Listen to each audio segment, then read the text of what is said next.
Il a peur, pourquoi? Parce que c'est une goutte d'eau qui part de la rivière, qui va jusqu'à l'océan.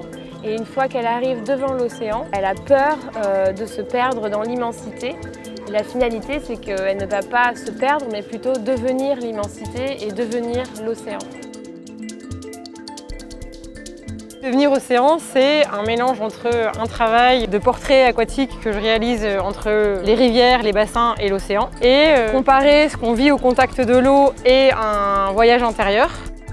C'est une approche, on va dire, assez spirituelle de qu'est-ce que la goutte et qu'est-ce que l'océan, quel est leur rapport ensemble, etc. Ça renvoie à l'individu et l'infini.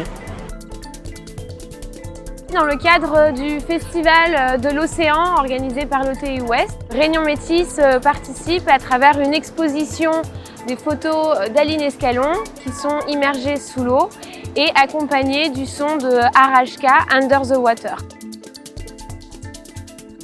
L'objectif de ce projet est de sensibiliser le grand public à l'élément eau. L'eau évolue au fur et à mesure de la journée et dans ce contexte, on est vraiment en lien avec un rythme de la nature qui n'est pas ce qu'on contrôle. Et c'est ça que je veux raconter dans mes photos. Ce qui m'a plu, c'est aussi l'expérience immersive pour les gens, c'est-à-dire le fait d'avoir à la fois un son ambiant dans l'air et le même son qui est audible sous l'eau. C'est complètement unique, c'est la première fois que je vois une exposition sous l'eau et la musique rajoutait quelque chose, c'était vraiment chouette. Le concept était sympa de se balader en voyant des images sous-marines et puis c'était très beau surtout. On ressent plus la sensation, par exemple, du personnage qui se trouve en apnée dans la photo. Donc c'est vraiment une complète immersion dans l'image et dans la photo.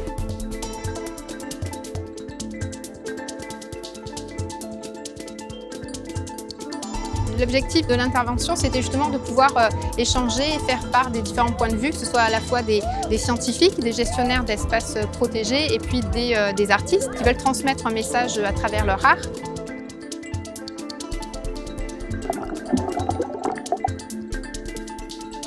Ça nous permet peut-être de tenter à travers cet événement de sensibiliser la population à cette fragilité et surtout à sa préservation.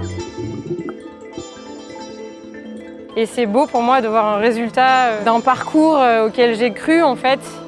Et puis là, de le raconter et de voir que ça parle, c'est ce qu'il y a de plus beau, c'est de ressentir les gens touchés.